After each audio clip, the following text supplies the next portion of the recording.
What's up, YouTube?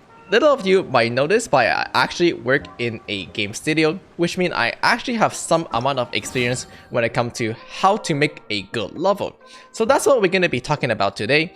Most importantly is that this weekend, I will be reviewing your level live on Twitch, so don't forget to check out over there. I will be rating your level, talking about how you can improve your level, what went well and what went bad in your level design. So don't forget to come over at twitch.tv/TenTenGames. This is a definition of hot garbage enemy spam. Your level is fucking hot garbage. This is the definition of hot garbage enemy spam. But with that being said, let me start you guys with some good tips right away.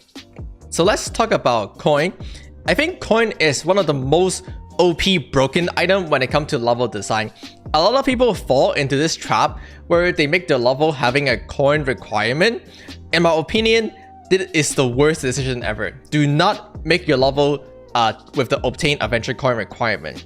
Coins are supposed to be optional and rewarding, but most importantly, they are supposed to serve as indicator and guide. The coins are supposed to guide you through the level and tell you where to go. So in my level, I start with a coin, and then the next coin indicate the next platform to go to. The next coin indicate the next platform to go to. The next coin indicate the next platform to go to. You don't have to collect this coin. They should be optional, but they serve as the indicator of where to go. In general, when you're designing a level, they should be rather straightforward. The player should be able to figure out what they need to do, and where to go is a part of it. Yep. Here, you don't always have to put coin, but you should put some kind of indicator of where to go. Here, I put the stamina bubble, which serve as an indicator of where to go, but also refill your stamina. The most important thing, however, is that I put them on the destruction platform. So this teaches player the platform with a stamina bubble is a destruction platform. And again, here I have to do a right turn, but you'll notice that they cannot see that they have to go right immediately. As when they first play it, they don't know that they have to go right because they cannot see past the wall. However, how did they know they have to go right? Because of the coin here. When they follow up these candy, people really like grabbing candy, right? You know, they follow candy, they get trapped by candy. So when they follow through with the coin and then the candy, they will follow through. Their brain will let them know, hey, I should get this coin as well because I've been following coin, so let's follow this coin. So this coin here serves as an indicator that you should turn right and jump up to this platform. So you should be able to figure it out that you have to jump right to a platform just because there's a coin that is higher as well as on the right. So this is how you use coin as an indicator. Moving on, this section, the way I created it is that you are supposed to step on red platform, and again, you can see I use coin as indicator, where I only put the coin on red platform, indicating that the red platform on the one you want to go to. Again, coin on the red platform, indicating that this is the platform you want to go to, not the electro one. And finally, I made a quiz that quizzes your knowledge. So throughout, you can see that the game actually, the level teaches you and trains you what to do. So here the level teaches you that you want to stand on red platform, and here it quizzes you which platform to do. You can have difficulty in a game without having actual difficulty at a game. I know that would be confusing, but the difficulty here is that only jump on a red platform, right? And the game or the level teaches you to do that precisely, and then it quizzes you to apply that knowledge. So that's where difficulty come in, or artificial difficulty come in. One of the best design when it comes to leveling is difficulty illusion. You want to give player this illusion that they're playing a very difficult level when in reality it's really easy. So when they do it, they feel good about it themselves. Here there is a slightly non-trivial mechanics.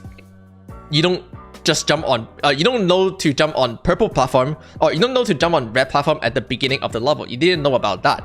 However, by simply going through the level, you have learned that, and you're able to apply that knowledge at the end right here, at least hopefully, which is difficulty illusion, because it shouldn't be too hard to grasp that concept, but yet you feel like you accomplish something that is not trivial. And then a coin here, again, coin trail is one of the best things you can do when it comes to level design. Coin trail indicate exactly where to go. In this case, in indicate, you have to fall down by simply following the coin trail. Coin trail are one of the best thing of your friends when it comes to level design. At the end of the section here, I have a short spike maze that they can go through. And again, you can see I put out these candy, throw them to tell the player this is the path to go. But most importantly, at the end, I put out a bunch of coin grouped up together. This indicate that the section is done and the player is rewarded with a sum of coin.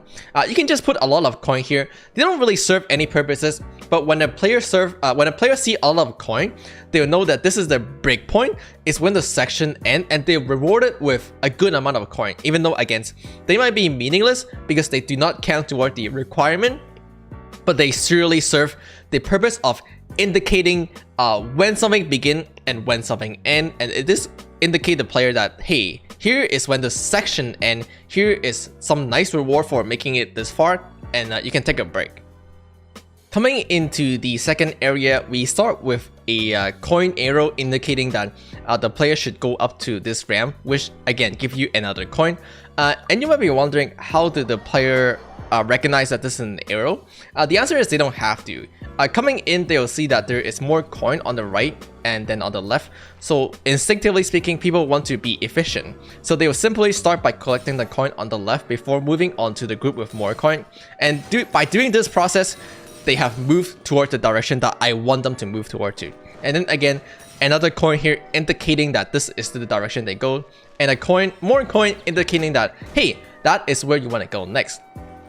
Here you can also see I applied the exact same mechanics as I designed previously, which is to be on the red platform instead of the purple platform. However, I start introducing more and more difficult stuff, which are the bubble. So instead of jumping to the next platform, you must also jump to the correct platform while avoiding the bubble, which is one difficulty. You can say one difficulty higher than just jumping over, but doing it this way slowly teach the player that, hey, this is what you know before, this is you apply this knowledge again, but with this on top this time. And then you can see again candy trail that tell the player to move left, again with the candy trail indicating that there's a destruction platform, but also to move toward the left, continuing the level. And you can see the coin concept being repeatedly throughout the level as well, where there's pretty much coin at every small checkpoint. 2 coin here indicating that you should take a small break here to look ahead what you should do. Obviously they don't always do that, but most people would spend the time to collect 2 coin, which is more time they spend, and then they will be able to take a smaller break.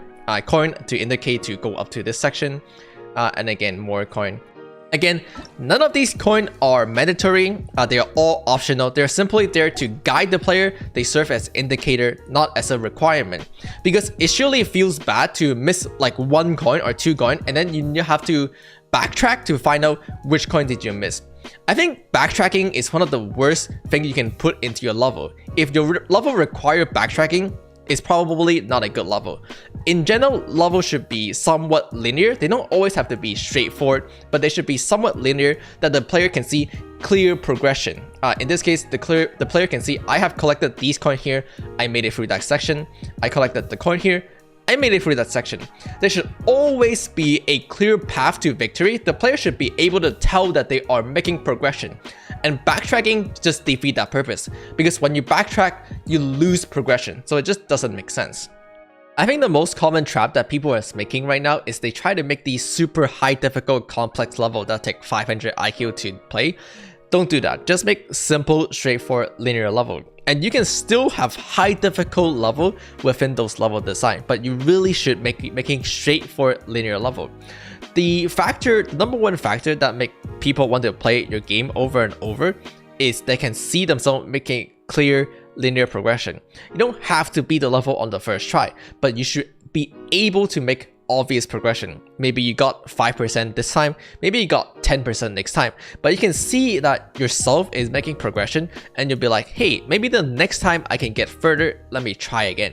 That's what makes you want to play a level again. At the end of the day, we all play games for fun, and your level should definitely be fun. You can make a hard level that is fun, and you can also make hard level that is not fun and simply frustrating, which are like enemy spam level. And likewise, you can make a easy level that is fun, but there's also could be easy level that is not fun. Difficulty is not a one-to-one relationship with fun, but you should try to make your level as fun as possible, unless your goal is to make your level as frustrating as possible, in which case, well, you don't deserve to make a level. But anyway, one of the most common technique to accomplish this is difficulty illusion. Difficulty illusion means that you are making a level seems much harder than it really is. So when a player beat it, they feel super accomplished. They feel like, oh my god, I just beat this super insane difficult level, when in reality, it's kind of easy to do. One of the easiest way, again, is to simply introduce one or two simple mechanics, and the player should be able to visualize their progress on that mechanics. And coin is a great way to do that. Coin is a great way to guide your player through a level. Coin is a great indicator to tell player what to do when it comes to your level. It might sound confusing, but a player who have never played at your level should still be able to tell what they need to do in your level. And the easiest way to accomplish that is through coin. So with that being said, make coin not required, but use coin as a good indicator. I think that's one of the first steps of making good level. So hopefully you learned something today. As always, I'm excited to see what kind of level you guys can make. I will be reviewing your level and giving you advice or just judging your level on stream. So don't forget to follow me on stream and come whenever I do stream Genshin. But most importantly is that do submit your level to me. I'll just be taking level off my chat when I do stream. So come over, or maybe just drop it in the comment below, and maybe I'll try it and comment on your level on the next video. But with that being said, I'm really excited about this event because I, as a game developer, it's just so exciting for me being able to do something like this and comment on your level, what you're doing right, what you're doing wrong. It's just so exciting for me as someone who works near the game industry. So with that being said, don't forget to like, comment, and subscribe, and hopefully I'll see you all next time.